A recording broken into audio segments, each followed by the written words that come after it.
Sunday, July 16, 2023, the 15th Sunday in Ordinary Time. In the parable of the sower, I would like to draw your attention to the large quantities of seeds that are wasted in a barren land. The fruitfulness of those who hear the word of God and live according to it is the focal point of the parable.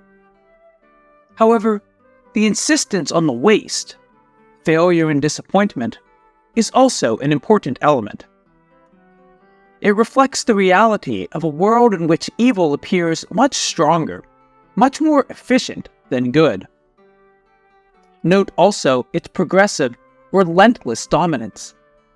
The seed does not sprout. That which sprouts does not grow. That which grows is suffocated. To understand the parable better, it should be noted that in the time of Jesus, sowing was done before and not after the field had been prepared. The farmer sowed before plowing, hoeing, eradicating the brambles, and removing the stones. So, we understand why the seeds are in unprepared grounds. The farmer in the parable is apparently working in vain and wasting seed and energy.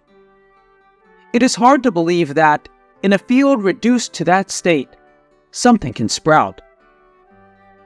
Instead, after sowing, he plows. The paths disappear, thorns and grass are removed, the stones moved, and the field that seemed unproductive, after a short time, is covered first by cornstalks, then by blonde ears, a true miracle.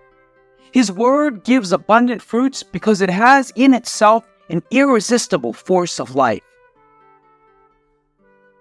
All of us have sometimes wondered if it's worth proclaiming the word of God in this corrupt world in which we live. If it still makes sense to speak of the evangelical beatitudes to people who do not listen, whose hearts are hardened, who think only about money, entertainment, and of what is transitory and fleeting. When these thoughts arise, it is time to profess faith in the divine power contained in the word of the gospel. The scarcity of results does not depend either on the seed or the sower, but on the type of soil. There is, first of all, a hardened heart, made as such, as it happens with soil on a road, by many people who have walked on it. It represents a heart impenetrable to the word of Christ because it has assimilated the way of thinking of this world, adapted to a current morality, and adopted the values proposed by the people. Then there is a variable heart that gets easily excited, but after a few days, it goes back to what it was before. It is like a rock covered with a thin layer of earth. If one plants a seed, this sprouts, but dries up quickly. There is also a restless heart that is stirred by the problems of this world. It chases success and wealth and cultivates callous dreams. These concerns are like thorns. They choke the seed of the word. Finally, there is a good heart, in which the gospel produces abundant fruit. It is not about the 4 categories of persons, but 4 interior dispositions that are found in different proportions in every person.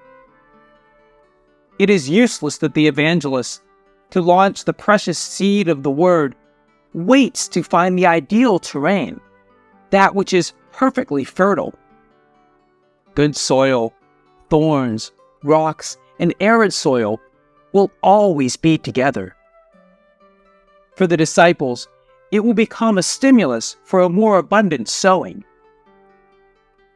Many efforts will be in vain, but one day, in good time, the crop will make its appearance in every person.